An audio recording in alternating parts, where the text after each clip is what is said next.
Bertemu kembali di mata kuliah K3 Lingkungan Hidup Keamanan Pangan. Pada video kali ini, kita akan membahas tentang sanitasi lingkungan. Apa itu sanitasi lingkungan? Bagaimana meningkatkan sanitasi lingkungan sehingga tercipta lingkungan yang sehat, nyaman, dan aman dari berbagai penyakit. Oke, mari simak video berikut ini.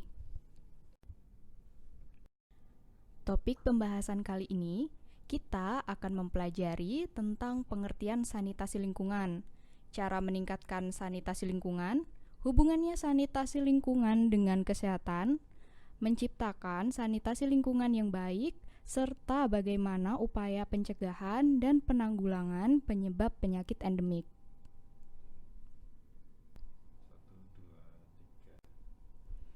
Sanitasi merupakan dasar dari pembangunan suatu negara.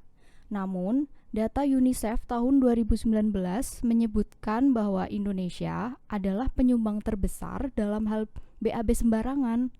Hal ini berdampak pada tingginya kematian yang disebabkan oleh diare, tipes, polio, dan juga cacingan.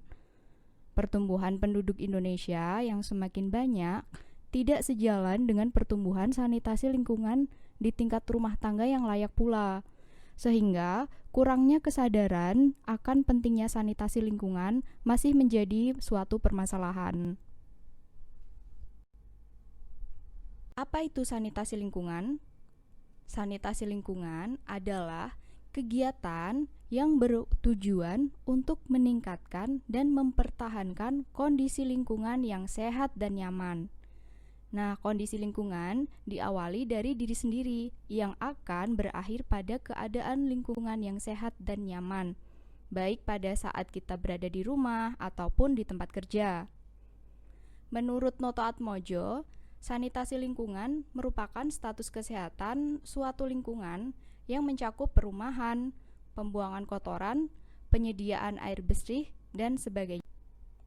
Sanitasi lingkungan yang baik akan berdampak baik pada kesehatan manusia. Lingkungan yang sehat akan meningkatkan kesehatan fisik tubuh kita. Perasaan menjadi bahagia, terasa nyaman saat berada di tempat rumah atau tempat kerja kita, dan juga aman dari potensi terjangkit berbagai penyakit.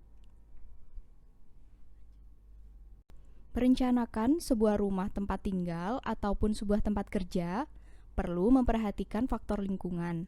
Apakah berada di daerah rawan bencana atau tidak, seperti banjir, tanah longsor, ataupun gempa bumi. Selain itu, perlu memperhatikan budaya masyarakat sekitarnya. Merencanakan tempat yang nyaman bukan berarti membutuhkan biaya yang mahal, namun cukup disesuaikan dengan kebutuhan, seperti jenis material bangunan, tata letak bangunan, pencahayaan, sirkulasi udara, saluran air, dan juga tempat pembuangan sampah.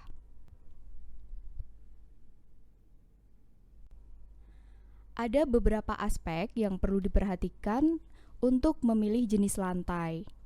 Di antaranya, material tidak menimbulkan potensi lembab, tidak menimbulkan genangan air, dan juga mudah dibersihkan. Di samping itu, pada area dapur di rumah maupun di tempat kerja, pemilihan material sebaiknya dipilih bahan yang tidak licin seperti linoleum dan lain-lain. Pemilihan jenis atap perlu diperhatikan, seperti penggunaan genting tanah liat yang cocok untuk sebagian besar daerah di Indonesia yang bersifat tropis. Bahan ini dapat meredam suhu panas matahari yang cukup baik, namun memiliki harga yang relatif lebih tinggi. Sedangkan penggunaan atap dari rumbai dapat diperoleh dengan biaya yang relatif murah, namun kekurangannya adalah mudah terbakar, sehingga kita dapat menentukan pilihan yang sesuai dengan kebutuhan kita.